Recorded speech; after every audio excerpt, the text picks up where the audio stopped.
सद्गुरु सुखदेव राजा परीक्षित को समझाते हैं और कहते हैं, राजन, जो भी भक्त भगवान के अधीन है, भगवान उसके लिए अवश्य पधारते हैं सृष्टि पर। तुमसे जो अपराध हुआ है वो हो गया, अब भगवान के समर्पित हो जाओ। क्या होता है उससे? अनन्याम सेवा दुहितम भूय स्मृति त्वदर लक्षणम, ये लाभ मिलता है उससे। सेवा का लाभ क्या है? भगवान की सेवा करने वाले को श्राप भी लग जाए तो भगवान ही जिम्मेदार हैं श्राप से मुक्त करने का, ये ध्यान आपको रखना चाहिए। राजा परीक्षित ने पूछ लिया, कौन सा प्राणी ऐसा है जिसको श्राप लगने पर भगवान ने मुक्त किया? सेवा का ऐसा फल। तो उन प्राणियों का नाम है जय और विजय। भगवान विष्णु के वैकुंठ के महल के सेवक द्वारपाल।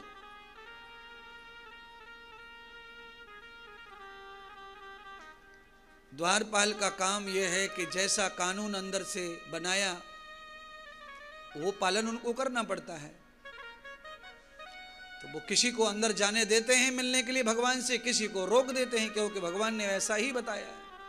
तो कभी कभी दर्शन कराने वाले और दर्शन नहीं करने देने वालों से भी लड़ाई हो जाती है, अर्थात सेवकों से, सेवा करने वालों से भी लड़ाई हो जाती है। और कभी कभी श्राप भी उनको लग जाता है, किसी की हाय लग जाती है। पर हाय कब लगती है? जब कोई हमसे भी ज्यादा सेवक हो भगवान का, तब हाय लगेगी, नहीं तो नहीं लगेगी महाराज। ऐसी हाय लगी, श्राप लगा सनत कुमारों का जय और विजय को। सनत कुमार तो महान तपस्वी थे महाराज, भगवान के मानस पुत्र जय विजय सेवक थे, द्वारपाल थे। वो दक्षिणा लेते थे, तनख्वाह लेते थे। सनत कुमार तो केवल भगवान को भजते थे और पुत्रवत।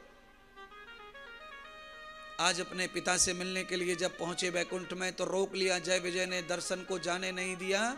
लक्ष्मी नारायण अंदर महल में एकांतवास कर रहे हैं, कोई अंदर जा नहीं सकता।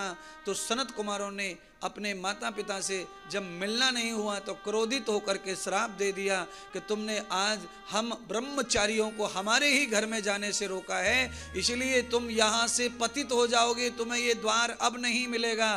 तुम्हें राक्षस, तुमने ऐश्वर्यता दिखाई है, तुमने राक्षसीय गुण दिखाया है, हिंसा की है, तुमने हमारे भाव को मारा है, इसीलिए तुम राक्षस बनोगे, वो भी 3 बार तुम्हारा जन्म होगा। घबरा गए जय विजय। इस सेवक को भी झेलना पड़ता है संकट, भक्तों की लड़ाई झेलनी पड़ती है, बड़ा मुश्किल रहता है द्वार पर खड़े होकर संभालना। कोई कोई बहुत जल्दी चिढ़ जाते हैं, तो सनत कुमार जल्दी चिढ़ गए और श्राप दे दिया कि तुम राक्षस हो, तुम्हारा जन्म भी राक्षस होगा। जय और विजय दोनों घबरा गए, डर गए, परेशान हो गए। अब क्या हो? ज्यादा आवाज हुई दरवाजे पर, लक्ष्मी नारायण निकल के बाहर आए, पता लगाया क्या हुआ विवाद। एक तरफ जय विजय मुरझाए खड़े हैं, दूसरी तरफ चारों भ्राता सनकादिक ऋषि खड़े हैं। जय विजय ने अपना दुख रोया,